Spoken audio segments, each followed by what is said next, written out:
Hari ini adalah Good Friday ya, dan kita bersyukur kita bukan hanya saja merayakan saudaraku liburan, tetapi kita bersyukur kita bisa beribadah bersama-sama dalam rumah Tuhan ya. Kita boleh diingatkan kembali akan makna dan penebusan Tuhan Yesus buat hidup kita semua ya.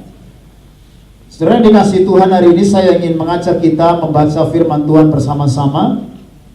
Lihat di dalam 1 Korintus pasal yang pertama, saudara-saudara. Ya, slide saya bisa ditayangkan.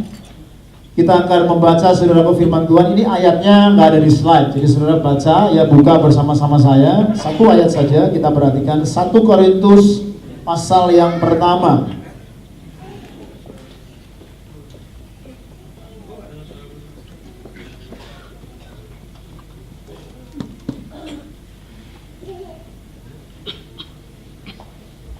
Satu Korintus pasal yang pertama ayat yang ke-18. Oke, kalau sudah ketemu katakan amin. Sama-sama kita baca 1, 2, 3. Sebab pemberitaan tentang salib memang adalah kebodohan bagi mereka yang akan binasa. Tetapi bagi kita yang diselamatkan, pemberitaan itu adalah kekuatan Allah. Saudara-saudara, Bapak Ibu yang dikasihi Tuhan, siapa saudara yang hari ini rindu untuk mendapat kekuatan dari Allah? Angkat tangan kita. Alkitab yang hari ini kita baca, saudaraku, mengatakan kepada kita bahwa pemberitaan tentang salib bagi orang dunia yang akan binasa adalah berita apa, saudara? Kebodohan, kekalahan. Orang akan mencemooh Yesus, wah kamu mati tersalib. Nah, saudara harus tahu pada waktu itu orang-orang Yahudi, penghukuman mati yang paling mengerikan, saudaraku, adalah mati tergantung di atas kayu salib. Itu hanyalah untuk orang-orang, saudaraku, yang menjadi penyamun, orang-orang, saudaraku, yang menjadi penjahat. Nah, Yesus pada waktu itu, saudaraku, tergantung bersama dengan dua penjahat yang lain. Alkitab hari ini satu ayat merenungkan kepada kita semua. Pemberitaan tentang salib buat dunia yang akan binasa adalah berita kebodohan. Orang-orang saudara nggak ngerti kenapa Yesus harus mati di atas kayu salib.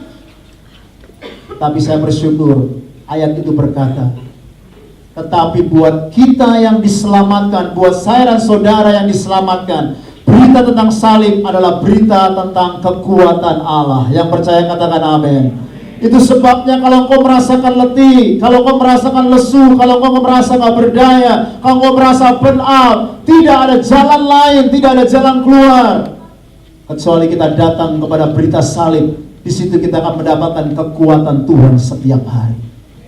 Yang percaya katakan amin. Kau bisa datang, saudara, pergi ke conference, dengar pendeta khotbah, dengar worship leader memuji menyembah Tuhan. Tetapi saya percaya kekuatan Allah yang sesungguhnya ada di dalam berita salib. Yang percaya katakan amin. Nah, hari ini ketika kita merayakan saudaraku Jumat Agung, mari buka hati kita lebar-lebar ya. Bilang sebelah kanan kirinya, buka hatimu lebar-lebar. Kita akan mempelajari makna salib bagi kita, supaya saudaraku ketika kita merenungkan makna salib bagi saya dan saudara, kita bukan hanya tahu, ya Yesus sudah mati tersalib, tetapi kita boleh, saudaraku, membawa makna salib itu terus di dalam hidup kita. Karena, saudaraku, ketika makna salib ini kita bawa dalam hidup kita, maka saya percaya hidup kita bukan hanya saja diberkati, tetapi hidup kita, saudaraku, akan terus membawa dan memberitakan berita salib itu kemanapun kita pergi. Saya ingin bagikan ada 4 P, saudara. Ya, 4 P. Ini dalam bahasa Indonesia ya, mohon maaf yang English speaking ya, saya belum terjemahkan ya. Jadi 4P-nya in Indonesia. Yang pertama, saudaraku, makna salib saya tulis di sini adalah pembenaran. Katakan sama-sama 2, 3, pembenaran. Saudara, Alkitab bilang begini, Roma 3 ayat 10, tidak ada yang benar seorang pun tidak.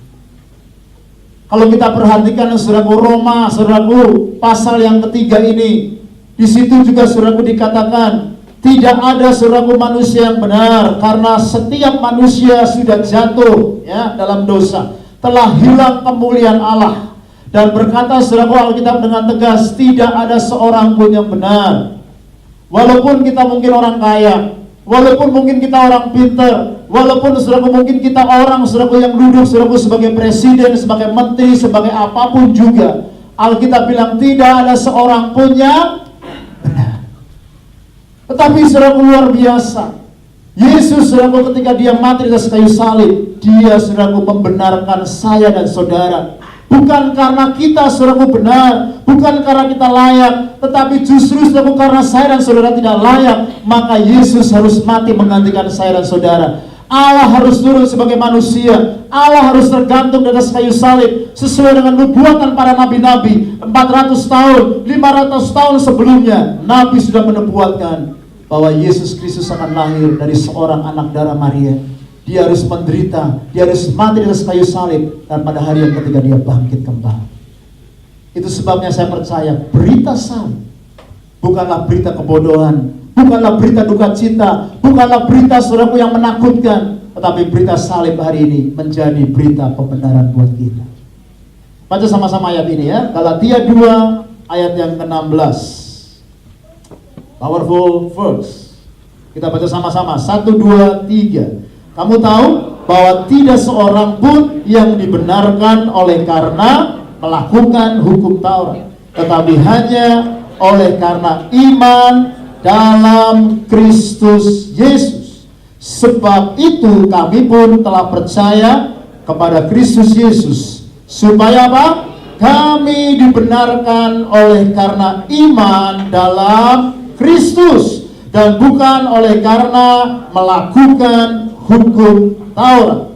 Sebab tidak ada seorang pun yang dibenarkan oleh karena melakukan hukum Taurat.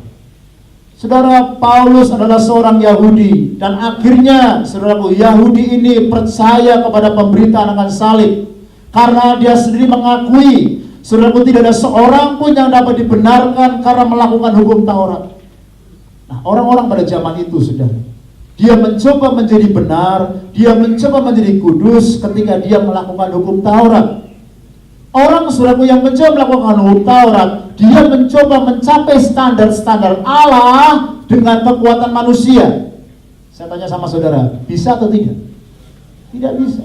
Manusia yang sudah jatuh dalam dosa mencoba mencapai standar Allah dengan kekuatan manusia, tidak bisa. Dan buktinya saudaraku kita lihat di mana-mana. Agama, saudaraku, aturan, bahkan hukum Taurat, law diberikan, legalisme diberikan. Akhirnya saudaraku orang gak bisa mencapai dan mentaati hukum Taurat karena dosa. Akhirnya saudaraku orang gagal, orang tertuduh, orang terpuruk, sehingga akhirnya tidak ada yang bisa mencapai standar-standarnya Tuhan. Saudara, kalau kita perhatikan orang hari-hari ini stres, ikut agama apapun dan manapun, akhirnya stres karena tidak ada satu agama pun yang bisa memberikan jalan keluar dan kehidupan. Yesus datang, dia bukan mendirikan sebuah agama yang baru, tapi dia datang sebagai Allah yang mengasihi manusia yang berdosa. Dan firman Tuhan berkata, saudaraku, kita tidak mungkin dibenarkan karena melakukan hukum Taurat. Kita tidak mungkin dibenarkan karena kita berdoa, karena kita berpuasa, karena kita melayani, karena kita memberi. Semuanya itu adalah aturan-aturan agama. Tetapi kita dibenarkan karena iman di dalam Kristus Yesus. Katakan amin. Nah, kita harus hati-hati hari-hari ini. Ada banyak iman yang ditawarkan selain iman kepada Kristus Yesus.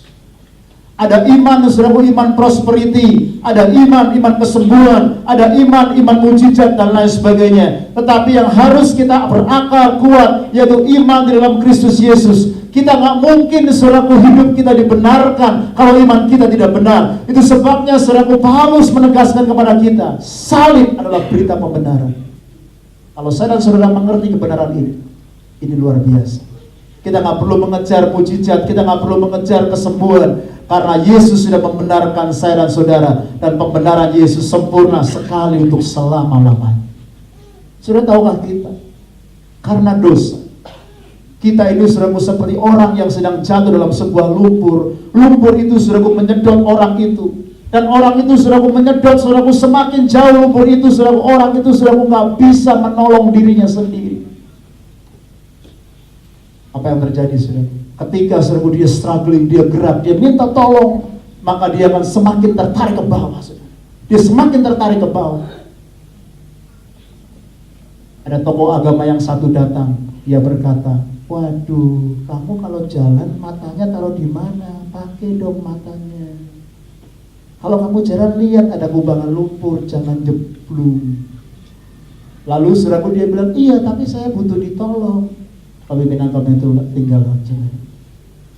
Datang lagi pemimpin yang lain, saudaraku, dia lihat, oh kamu lagi butuh ditolong ya. Nih saya kasih gaya katak begini, coba tangannya, ayo kakinya. Orang ini dia coba gerak, saudaraku, semakin saudaraku tertarik ke bawah, dia semakin stres. Apalagi saudaraku dia teriak lagi, tolong. Datang lagi pemimpin yang lain, saudara.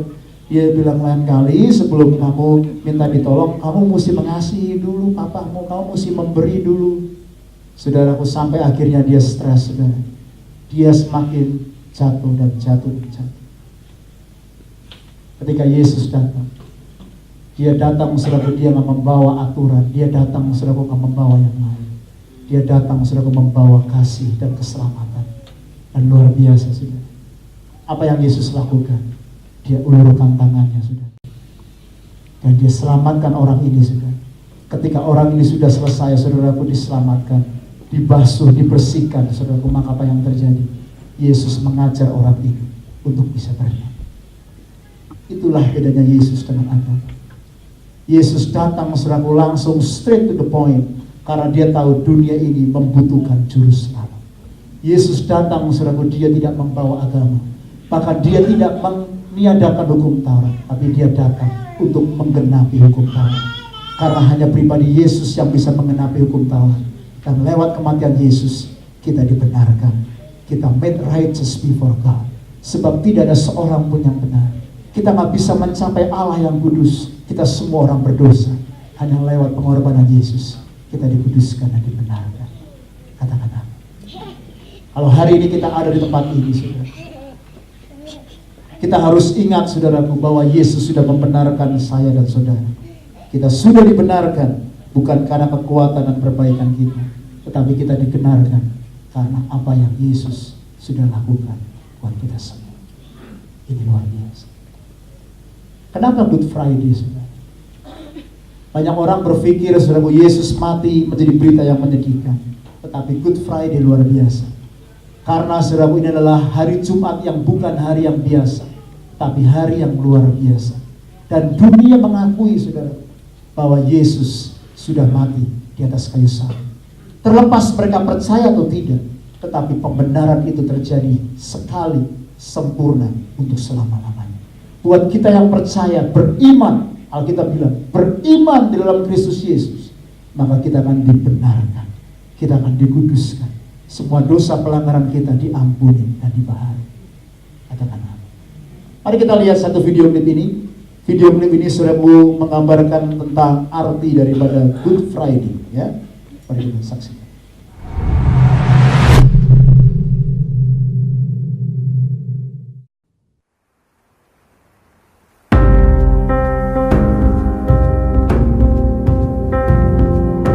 Have you ever wondered why we refer to the day Christ died as Good Friday? Seems somewhat strange, doesn't it? I mean, Friday is the day that he who was celebrated had become despised. He who was innocent was punished like the guilty. He who was the lion was slaughtered like a lamb. That doesn't seem good. And consider the Pharisees and their motives.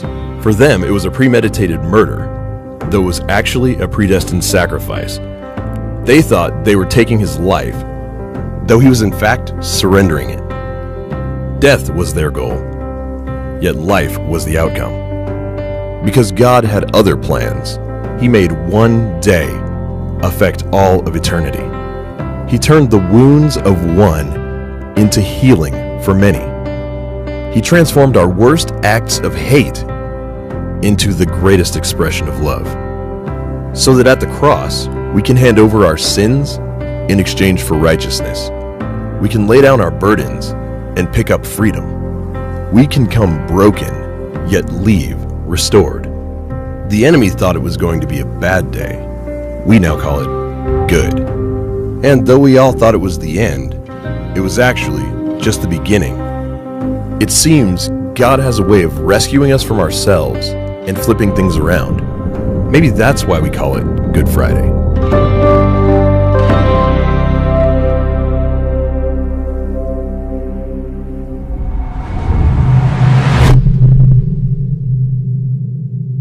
Puji Tuhan. Bilang sebelah kanan kirinya, thanks God for Good Friday. Haleluya. Amen. Haleluya. Yang kedua, saudara, apa arti salib buat saya dan saudara? Adalah penebusan. Mari bilang sama-sama, penebusan. Saudaraku, yang pertama kita harus mengerti lewat salib kita dibenarkan. Kita yang dulu gak mengenal Tuhan, tetapi lewat salib kita dibenarkan, kita jadi mengenal Tuhan. Lalu saudaraku, yang kedua, kita mengalami penebusan lewat salib. Ya, penebusan ini penting sekali, saudara. Kita baca sama-sama ayat ini, ayat yang powerful. 1 Petrus 1 ayat 18 sampai yang 19. Ya, 1, 2, 3. Sebab kamu tahu bahwa kamu telah ditebus dari cara hidupmu yang sia-sia, yang kamu warisi dari nenek moyangmu itu, bukan dengan barang yang fana, bukan pula dengan perak atau emas, melainkan dengan darah yang mahal, yaitu darah Kristus, yang sama seperti darah anak domba yang tak bernoda dan tak bercacat. Orang yang gak mengerti berita tentang salib, dia gak ngerti makna salib yang sesungguhnya. Orang mencemooh, orang menertawakan salib karena mereka berpikir, mana Allahmu? Kalau kau bisa menyelamatkan orang, kenapa kamu gak bisa menyelamatkan dirimu sendiri? Tetapi saudaraku, berita tentang salib adalah berita yang luar biasa. Berita di mana saudaraku, di situ kita boleh mengalami penebusan. Kita diselamatkan saudaraku, bukan dengan emas, bukan dengan perak yang bernilai fana, tetapi dengan darah anak domba Allah yang tidak bercacat dan tidak bernoda. Dan saudaraku, ini gak bisa kita selamatkan, ini kita gak bisa dapatkan, ini gak bisa kita dapatkan penebusan dosa-dosa kita kecuali lewat darah yang tertumpah. Kalau saudara mengikuti perjanjian lama, saudaraku, setiap kali Allah berbicara kepada umatnya, maka Allah memberikan sebuah covenant, yaitu dengan blood covenant. Ketika Adam jatuh dalam dosa, ketika Adam saudaraku sudah mengerti dan dia balik kembali, maka Allah harus saudaraku membunuh sebuah ekor anak domba, dan dia menutupi ketelanjangan Adam dan Hawa dengan kulit daripada domba itu. Harus ada domba yang tertumpah. Ketika saudaraku Nuh selamat dari bahtera, dia saudaraku melihat saudaraku ada yang namanya saudaraku pelangi, rainbow. Allah memberikan sebuah janji lagi, maka saudaraku apa yang terjadi saudaraku?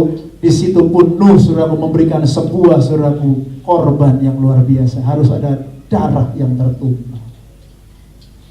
Saudaraku, setiap Allah melakukan saudaraku perjanjian selalu ada blood covenant. Bahkan minggu lalu ketika Palm Sunday kita ingat, tulah demi tulah ketika orang-orang Israel harus keluar daripada Mesir, Firaun tidak mengizinkan. Tulah terakhir, anak-anak laki saudaraku, orang-orang Mesir semua akan mati.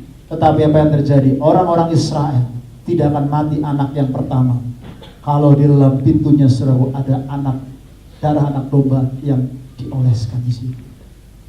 Saudara, kenapa harus ada darah yang ditumpahkan? Sebab saudaraku, Alkitab berkata tanpa pencurahan darah tidak mungkin ada pengampunan dosa. Yang percaya katakan amin. Itu sebabnya ketika kita merenungkan pengorbanan Yesus, jangan sampai saudaraku pengorbanan Yesus saudaraku tidak menjadi sebuah dampak apa-apa lagi dalam hidup kita. Tetapi ketika kita merenungkan, Tuhan, semestinya lah saya yang digantung, semestinya saya yang mati di atas kayu salib, tapi lewat salib saya sudah mengalami pembenaran dan saya juga mengalami penebusan. Dosa-dosa saya diampuni. Dan saudaraku, lewat alasan ini saja seharusnya membuat saya dan saudara semakin terus setia mengikut Tuhan, semakin setia mengiring Tuhan sampai akhir hidup kita. Yang percaya katakan amin. Kalau kita mengerti saudaraku makna penebusan Yesus, maka luar biasa sekali. Dulunya kita harus mati saudaraku karena dosa kita masuk neraka, tetapi karena penebusan Tuhan kita tidak lagi masuk neraka, tapi kita masuk surga. Dan Alkitab dengan bahasa yang lain berkata, Dia berfirman, saudaraku, bahwa hutang-hutang dosa kita sudah lunas dibayar. Bilang sebelah kanan kirinya, punya hutang? Hutang mortgage, ya? Hutang sekolah, hutang sama teman. Enak gak saudara kalau satu hari tiba-tiba kita dengar hutang kita lunas? Saudara pesen korika nih, minggu depan saudara mau ngambil, ya kan? Terus Cindy mau bayar, saya pesen 2. Terus yang tugas di depan bilang, Cindy lunas dibayar. Wah, dia dapat 2 pack korika gratis aja bisa, ya haleluya. Saya bisa bayangkan begitu ya. Betul nggak saudara? Saya pernah makan sama satu keluarga, saudaraku, satu keluarga saya kita makan sama-sama. Ya saudaraku, pada waktu kita makan sudah pesen enak begitu ya, saya mau bayar. Ketika saya mau bayar, kasirnya bilang, oh sudah dibayar lunas. Loh, saya kaget. Loh, siapa yang bayar? Itu tadi, bapak yang tadi. Ya ampun. Kalau gitu pesannya lebih banyak maksudnya. Enak kan saudara? Dengar lunas dibayar, itu enak banget. Padahal makan ya paling cuma $60 gitu loh. Orang itu senang. Apalagi saudaraku kita punya utang, saudaraku yang besar sekali gak bisa dibayar. Saya 2 minggu lalu pelayanan di Jakarta, saudara. Pada waktu habis meeting sinode, datang ke pernikahan Siska Sandika, ya. Sabtunya saya pelayanan di GBI Gilgal, ya. Fellowship sama Kak Owen. By the way, saudaraku, camp kita bulan Mei is gonna be awesome and fantastic, ya. Ya, doakan supaya Kak Owen dapat visa, ini lagi diurus visanya. Dan kita have a good time fellowship sama dia. Saya sudah kira-kira 4-5 kali khotbah di youth ministry mereka, dan mereka sedang mengalami revival luar biasa, ya. Lalu hari Minggunya saya khotbah di Abalov, saudara. Saya khotbah di Abalov, unik juga saudara itu gereja. Saya dulu gede berjemaat, saya dulu full time di Abalov, ya. Setelah beberapa tahun, saudaraku, saya pergi ke luar negeri, ya. Lalu pulang beberapa kali ngisi di Abalov. Kali ini ngisi di Kelapa Gading. Ada 2 kebaktian, saudara. Lalu saudaraku, pada waktu saya datang ke kebaktian yang pertama jam 8, saya agak bingung karena apa? Ibadahnya saudaraku unik sekali. Dia punya stage bukan seperti ini. Kalau ini kan stage-nya kan seperti model bioskop, ya. Semua orang tertuju ke stage, gitu kan. Tetapi saudaraku, stage-nya ada di mana? Ditaruh di tengah-tengah, saudara. Jadi can you imagine di tengah-tengah ini stage, lalu dikelilingin sama tempat duduk, saudara. Jadi semua orang, saudaraku, bisa pandang-pandangan satu sama lain, gitu kan. Yang duduk di sini bisa lihat yang sono, bisa lihat sono, bisa lihat sono. Lalu saudaraku, saya dibisikin sama penatua di sana, Yos, nanti kamu kalau khotbah jangan berdiri terus di mimbar, ya. Kamu khotbahnya harus jalan-jalan, ya kan. Oh memang saya kalau khotbah sukanya jalan-jalan, saya bilang gitu. Saya kira khotbah jalan muter sana muter sini karena kamera di mana-mana, saudara, ya kan. Dan saya mendapatkan sebuah inspirasi yang luar biasa. Itu saudaraku di tengah-tengah ibadah, saudaraku di tengah-tengah mimbar itu supaya apa? Jadi supaya saudaraku ada keleluasaan di dalam ibadah. Jadi saudaraku orang nyembah Tuhan sama-sama. Dia dapat suara Tuhan, orang bisa maju ke depan ngambil mic. Dia berdoa, penuh puji. Ada pesan Tuhan begini, wah luar biasa. Ya, dan jemaat terlatih saudaraku untuk mendengar suara Tuhan dan menyampaikan suara Tuhan. Ya. Lalu selesai ibadah kedua, saudaraku, lalu ada ibadah ketiga bahasa Inggris. Dia pikir pembicara dari Australia, khotbah pakai bahasa Inggris. Saya bilang, oh haleluya, ya kan. But I will preach in broken English, oke? Oh doesn't matter, ya kan. Saudara, akhirnya saya khotbah kepada 3 bahasa Inggris. Itu 40-50 orang dari mana? Orang-orang dari Iran. Jadi orang-orang Iran pada datang ke Indonesia, mereka mencari suaka, saudaraku, karena politik di Iran lagi gak bagus, ya. Mereka datang, saudaraku, ke Jakarta, di Kelapa Gading tinggalnya. Mereka orang-orang pinter, orang-orang kaya.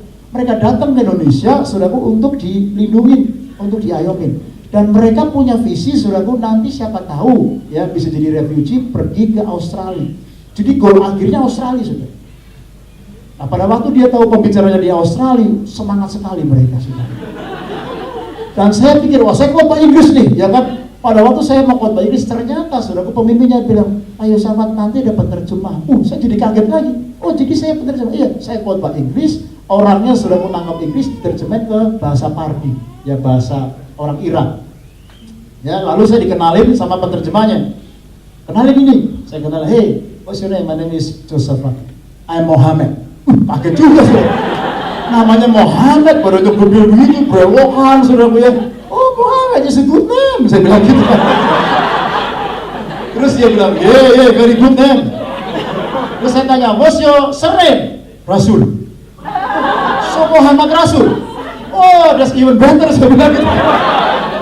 Muhammad Rasul. In English Muhammad Apostle. Oh no, Rasul, dia bilang gitu. Jadi saudaraku, dia orang yang badannya gede, brewokan saudaraku, tapi dia rupanya lahir baru. Dan dia bawa teman-teman orang-orang Iran saudaraku yang akhirnya bertobat di Jakarta, saudara. Dan tahu nggak saudara, orang-orang Iran itu ganteng-ganteng, saudara. Dan yang cewek cantik-cantik. Waduh, saya lihat dulu di situ ya ampun. Saya ngomong Inggris, do you understand? Rupanya mereka Inggrisnya lebih parah dari saya, saudara. Mereka nggak ngerti sama sekali Inggris. Ya of course lah, harus diterjemahin ke bahasa Pardi kan. Jadi saya confident aja mau ngomong aja dulu. Setelah selesai saudara mau ibadah, waduh mereka nyanyi-nyanyi pakai YouTube, pakai bahasa itu, sudah joget-joget, luar biasa sekali. Setelah selesai saudaraku, saya makan. Mau diajak makan restoran, biasalah saudaraku ya, kalau hamba Tuhan datang diajak makan kemana gitu kan. Saya bilang, saya nggak mau keluar-keluar, saya mau makan di food court. Yang nemenin saya itu saudaraku satu hamba Tuhan, bukan hamba Tuhan, dia businessman. Dari beberapa hari sebelumnya dia udah telepon saya, Pak Yos, nanti yang jemput sini-sini ya, alamatnya di mana kita menjemput, oke. Terus nanya, Pak Yos, temanya apa? Ada serat khotbah enggak? Dia yang pokoknya asisten saya. Lalu saudaraku, saya lihat dia dari ibadah 1 jam 8, lalu ibadah 2 jam 11, lalu ibadah ketiga jam setengah 2, sampai selesai saudaraku jam 3 atau setengah 4, dia ada di situ terus, hadir di setiap ibadah. Saya geleng-geleng, ini orang saudaraku businessman, tapi hadir ibadah 3 kali, dia gak bosan dengerin saya khotbah. Setelah itu saudaraku nemenin makan, ngaturin siapa yang nganterin pulang dan lain sebagainya. Saya bilang, Pak, saya nggak mau makan di atas, nggak mau makan di luar, makan food court aja. Dia bingung, loh kenapa food court? Jarang-jarang saudaraku, ini pendeta Australia caranya food court, ya kan? Mungkin cari eksosuki kayak apa, kayak enak begitu. Saya bilang, ada jemaat saya, salah satu leader saya, orang tuanya buka restoran di food court. Orang tuanya Terry sama Gwen, saudara. Ya kan? Saya datang ke sana, restoran Ponorogo. Wah keren saudara, itu rame banget. Karena di KTC itu mall sepi, mall hidup, mall mati saudara. Ya. Jadi mall itu hidup karena gara-gara ada gereja. Ada 5 gereja kira-kira pakai di situ. Jadi saudaraku, mall itu mall gagal, ya tapi karena ada gereja masuk, jadi hidup. Nah saya datang saudaraku ke warung Ponorogo itu rame, banyak orang saudaraku di situ. Ketemu sama papanya Terry, wah pendeta Yosafat dari sini ya. Lalu saya bilang, Om mau pesan makanan yang paling enak apa? Lalu saudaraku dia rekomendasikan.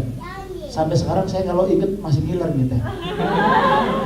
Ayam goreng, apa? Nasi goreng teri Medan, saudara. Itu teri Medannya digoreng dulu, saudara. Dicampur sama nasi goreng.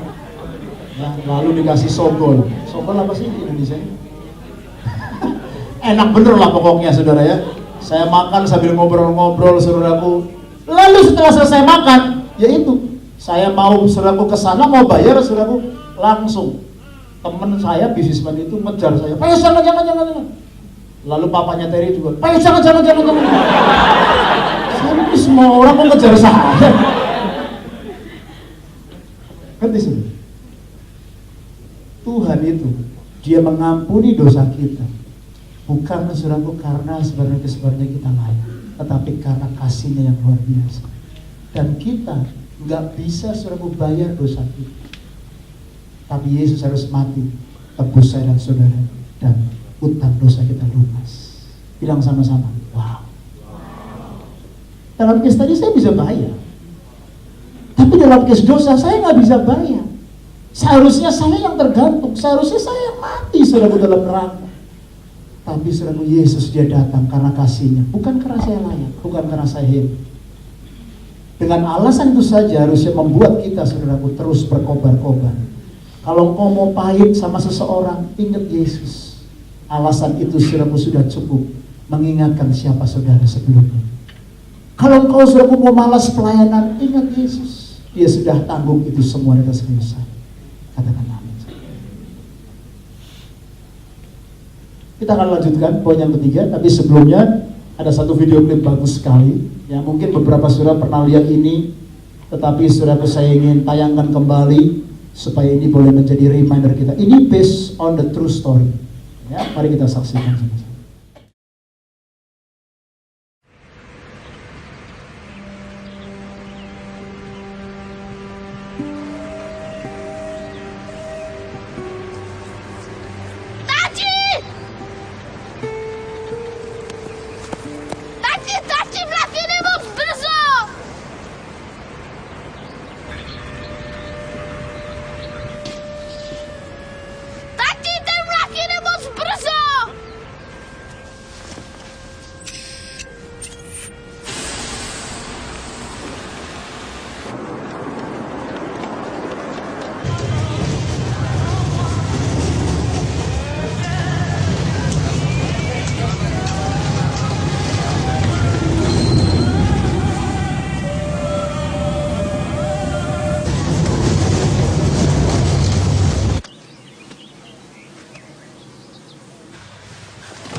Maju, maju,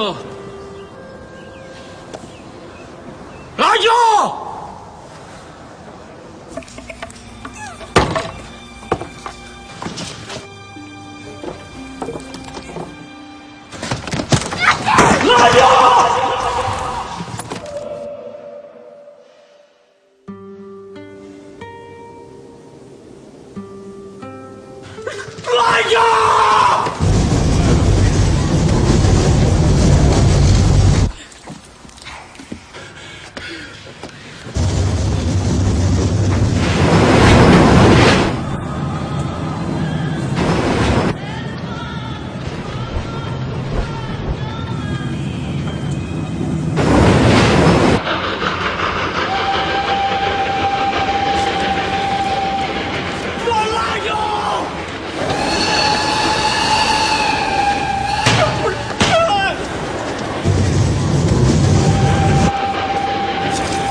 Setiap kali saya lihat video klip ini, saya selalu menegaskan hati. Kalau sudah punya anak, kau bisa merasakan. Can you imagine ketika Bapak harus kehilangan anaknya? Ketika di atas kayu salib itu, Yesus ketika dia menanggung dosa seluruh umat manusia, Bapak yang kudus harus memalingkan wajah. Sampai Yesus anaknya yang tunggal dia harus berteriak, Eli, Eli, lama sabachthani. Bapakku, Bapakku, mengapa kau meninggalkan aku? Apakah berita salib, saudaraku, masih menggetarkan hati saya dan saudara?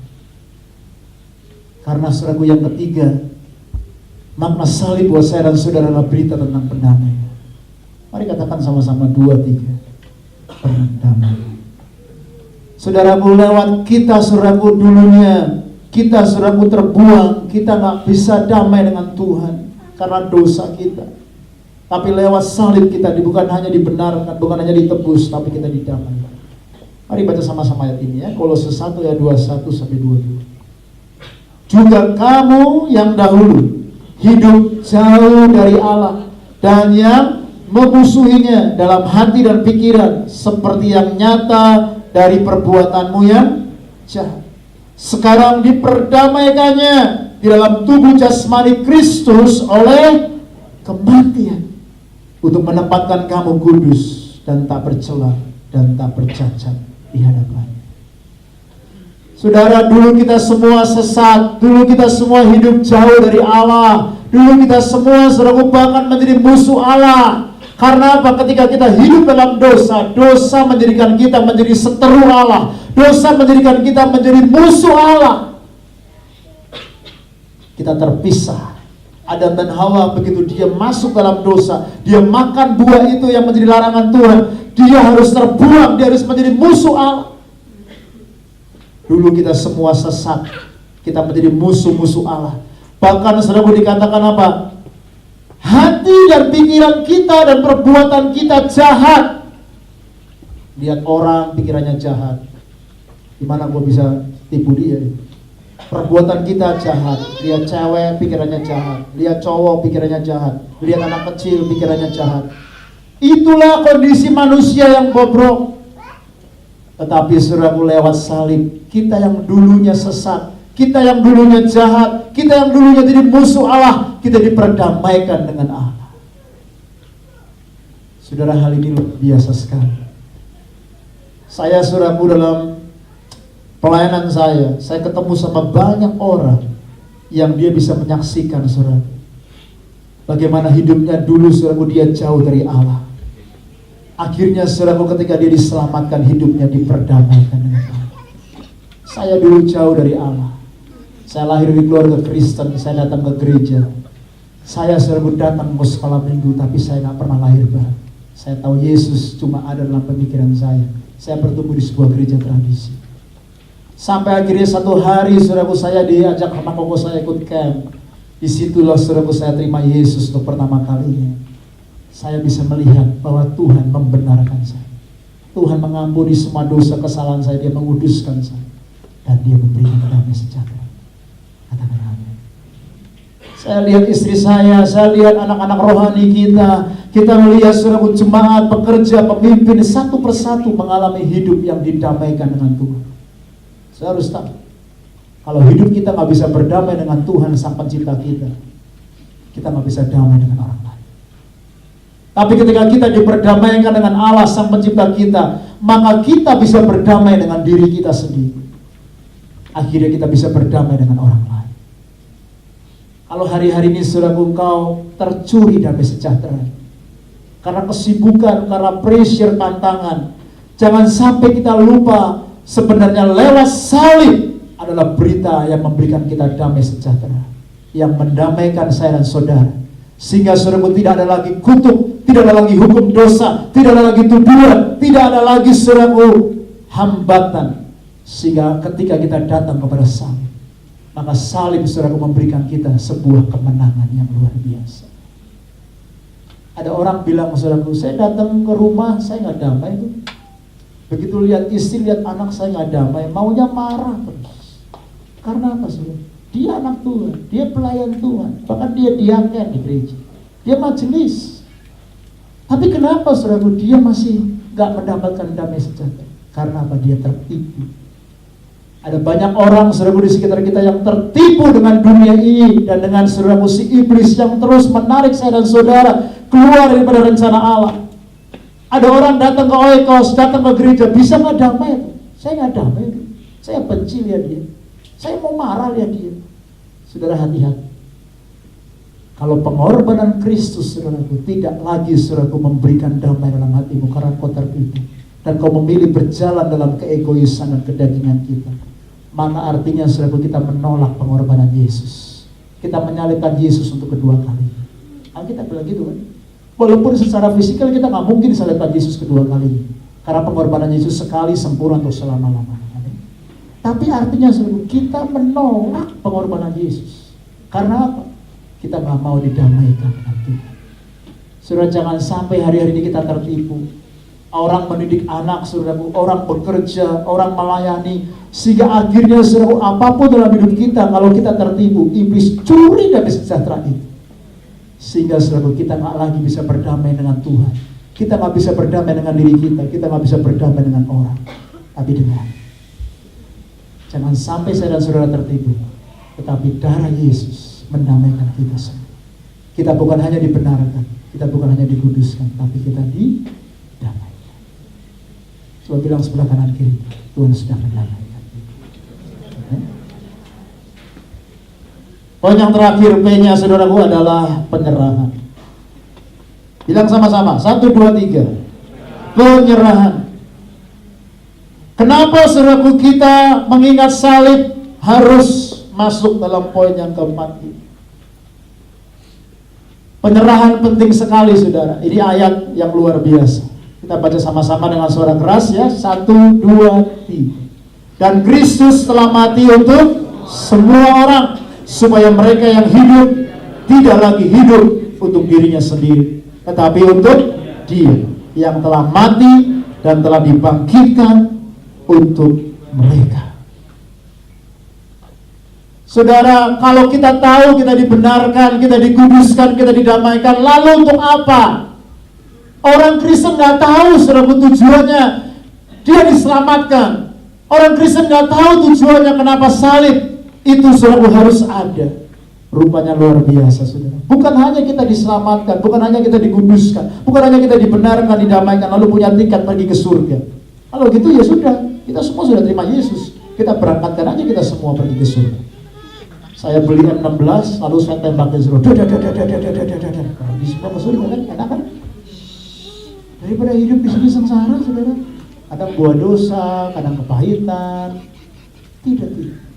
Ada tujuan yang terakhir, kenapa saudara kita masih diizinkan tinggal di dunia ini. Rupanya Tuhan bukan hanya mau menebus kita, membenarkan kita, mendamaikan kita, tetapi dalam hidup kita terus kita harus mengiring Yesus. Kita harus terus belajar penyerahan. Kita harus terus belajar menyerah, bahwa Yesus yang sudah mati di atas kayu salib, Dia saudaraku bukan saudaraku mati dengan sia-sia, tetapi supaya kita, mereka yang hidup, kita semua yang masih hidup, tidak lagi hidup untuk diri kita sendiri, tetapi untuk Dia yang telah mati dan dibangkitkan. Katakan amin. Itu sebabnya saudaraku Alkitab bilang gini, mari kau pikul salibmu setiap hari. Istri saya kerja di Wesley Mission.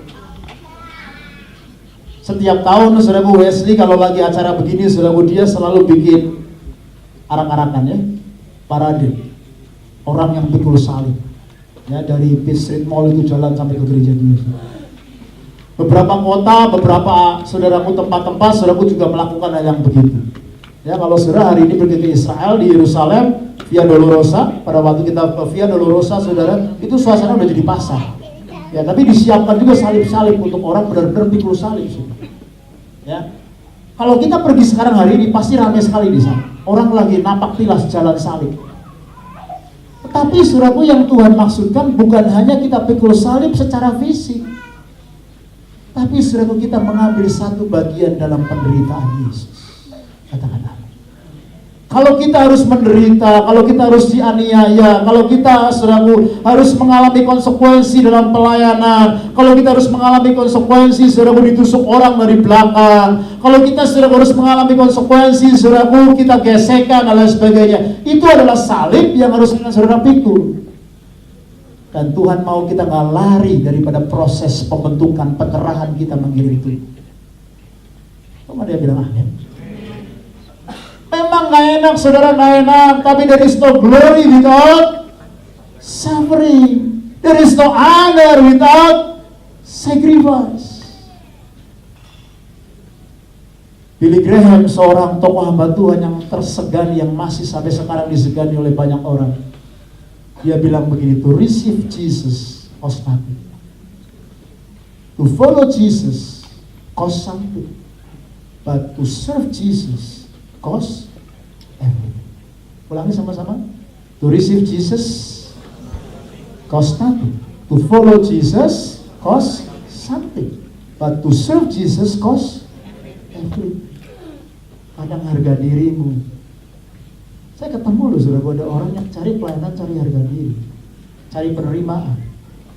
Begitu dia nggak diterima, begitu dia ter-left out, dia benar-benar ter-left out dari gereja. Tuh, hati-hati.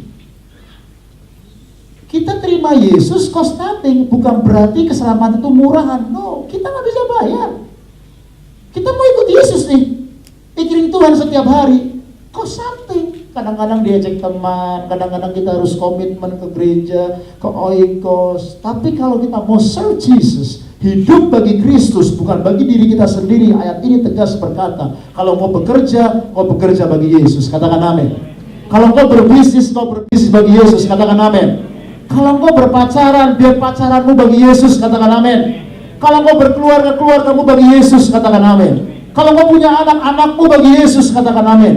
Seluruh hidup kita bukan hidup buat dirimu sendiri, tapi untuk Dia yang sudah mati bagi kita dan bagi. Wah, ini luar biasa.